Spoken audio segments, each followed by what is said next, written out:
வணக்கம். இது மருதம் தேனீ வளர்ப்பு பண்ணையினுடைய யூடியூப் சேனல். நான் உங்கள் மருதம் மணி. இப்போ நாம் என்ன பார்க்க போகிறோன்னா, இன்றைக்கி நம்மளோட அண்ணன் ஒருத்தரோட வீட்டில் தேனீக்கள் கூடு கட்டிடுச்சு. இந்த தேனீக்கள் எந்த வகைன்னு பார்த்தீங்கன்னா, இந்திய அடுக்கு தேனியில் இது மலைரக அடுக்கு தேனி. இந்த மலைரக அடுக்கு தேனிங்கிறது நல்ல வீரியமான கொட்டு கொடுக்கக்கூடிய தேனீக்கள். இதைத்தான் நம்ம அடுக்கு தேனின்னு சொல்கிறது. பாருங்கள், அடுக்கடுக்காக தொடர்ச்சியான ஒரு 8 ராட்டில் அடைகள் வச்சு கட்டி உங்களுக்கு இந்த கூடு இருக்குது. இதை நம்ம இன்றைக்கி பிரித்து நம்மளோட பெட்டியில் எப்படி வைக்கிறோம் அப்படின்னு பாருங்கள். இந்த வழியாக தான் அது இந்த இடத்துக்குள்ளே உள்ள கூடு கட்டியிருக்கு. இது வழியாக தான் போயிட்டு வந்துருக்கு. நம்ம பெட்டி பாருங்கள், இந்த மாதிரியான ஒரு பெட்டியில் தான் இன்றைக்கி அதை ஷிஃப்ட் பண்ண போகிறோம். இது எப்படி நம்ம மாற்றி வைக்கிறோம் அப்படிங்கிறத பற்றி இன்றைக்கி பார்ப்போம்.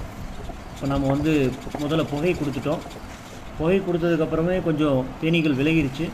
அதுக்கப்புறம் ஒவ்வொரு அடைகளாக நம்ம கட் பண்ணி அதை ஒவ்வொரு கடையில் நம்ம மெதுவாக நிதானமாக கத்தி போட்டு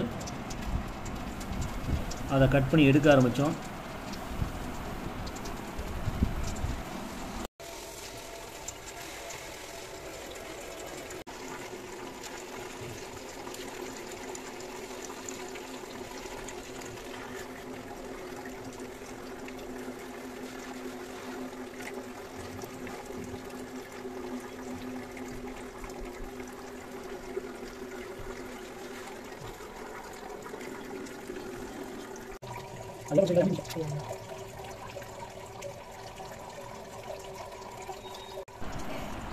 மெதுவாக ஒவ்வொரு அடைகளாக நம்ம அதிலேருந்து எடுத்து அதை இந்த சட்டங்களை வச்சு கட்டி வாழைநார் கொண்டு கட்டி அது இந்த மாதிரி உள்ளே பொருத்தணும்.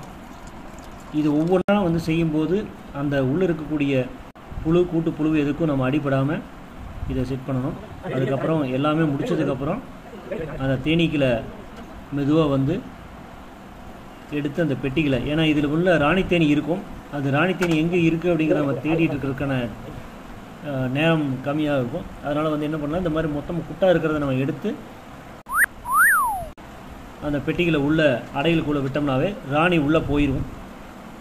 அதில் ராணி உள்ளே போச்சுன்னா அதை தொடர்ந்து மற்ற தேனீக்களும் உள்ளே போயிடும்.